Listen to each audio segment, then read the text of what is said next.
We know many of you listen to this podcast on the go, driving to work, working out, even doing chores. Now you can get CPE credit for that time.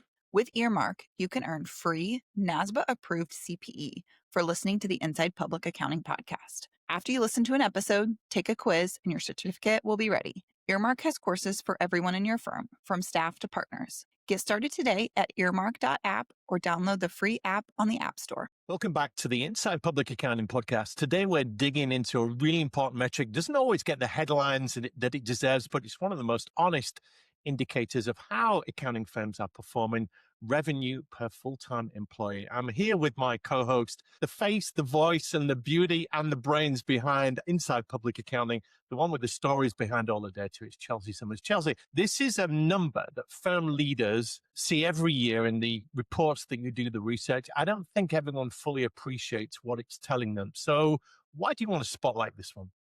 So revenue per FTE, also can be called revenue per employee, cuts through a lot of the noise in the data. So I think growth numbers can look great on paper, and client hours and billing hours can feel reassuring, but neither of those data points really tells you whether a firm is becoming more efficient or just bigger. So revenue per FTE really captures the full workforce and shows how effectively a firm is translating people into revenue. And in today's environment, that really matters more than ever. And I feel for accountants, they're drowning in data. There's so many metrics, but this feels like a metric that is magical, that it reveals so much more behind it. So you mentioned the full workforce there, Chelsea, and that seems to be important. Firms today don't look like they did even 2, 3, 5 years ago, do they? Exactly. So firms are using a lot more offshore teams or shared services. They're using automation, non-chargeable roles like marketing, IT, data, HR. All of these people are really essential to running the firm, but they don't show up in the charge hour metrics in the same way. So revenue per FTE really brings everyone into the picture, which makes it a much more modern measure of productivity for the firm. Like in a modern measure, a magical measure, it definitely is. And it doesn't seem like it's just financial. It's more around operating model, isn't it? Yeah, it really reflects how well the firm's entire systems are working together. Yeah. So let's do what the IPA does best and get into the numbers and the stories behind the numbers. So you've talked to a lot of firms. They've given you a lot of data. What did you see in 2025? Let's look back for a moment. So in 2025, average revenue per FTE rose to 220,000, which was up from 211,000 the year before. So that's about a 4.2 increase, or nearly 9,000 more per person. On the surface, that feels really encouraging. Most of our revenue bands saw gains, which tells us firms are making progress on their pricing, on their leverage, and on their productivity. When you say on the surface, I'm feeling like there's a but coming or a however. Yes. So despite that growth, the revenue per FTE still didn't fully keep pace with inflation. That's kind Right. of a measure we look at. So revenue per FTE growth, and then when you overlay inflation on that, how does that look? Yeah. So firms are improving, but it's not the improvements they want. They're still kind of running uphill. Yeah, so this is the fourth consecutive year where that inflation adjusted performance has really lagged. But running uphill is a good way to put it. The positive news is that the gap is starting to narrow this year. So firms are regaining some of that lost ground rather than falling further behind those inflationary numbers. Yeah. But I think what it tells us about is that pricing discipline is improving, and firms are really being more intentional about how they deploy their people. They're still under pressure from rising costs, especially compensation.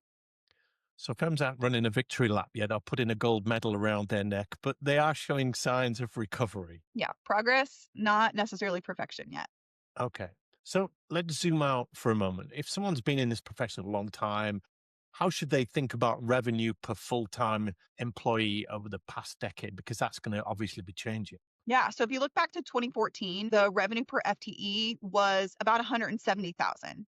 By 2019, it was just under 188,000. Then we saw some steady increases through the pandemic years, reaching Mhm. 201,000 in 2022, 212,000 in 2024, and now we're at 220,000. So the trend is clearly upwards, but it hasn't always been smooth. The last few years have really been about rebuilding the momentum after a period of disruption and a lot of cost escalation.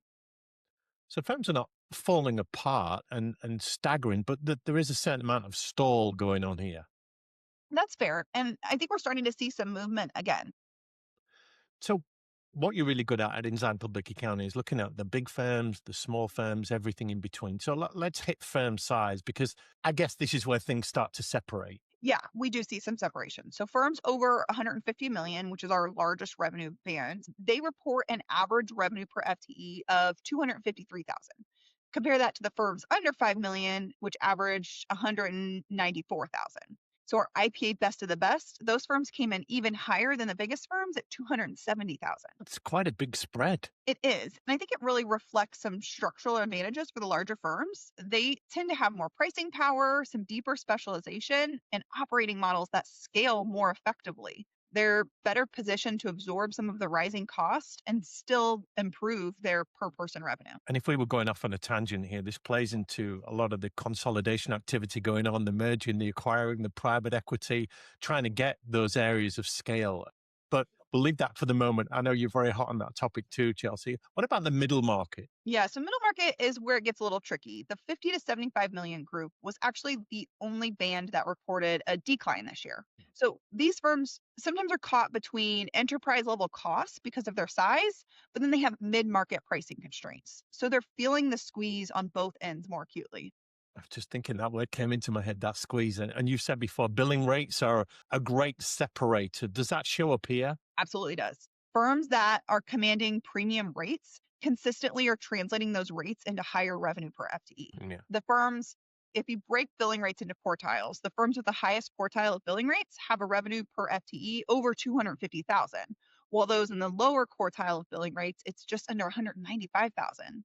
So the gap doesn't necessarily come from working people harder, it comes from pricing confidence, from client mix and clarity around their values. And the other thing it might not come from is efficiencies and automation and things like that to squeeze more profit out of it. Accountants traditionally have always struggled with pricing. There are people I know that have made careers out of pricing for accountants. So it boils down to this, Chelsea: revenue per full-time employees where pricing strategy meets reality. Yeah, you could talk about pricing all day. And like you said, there are people who do. Yes.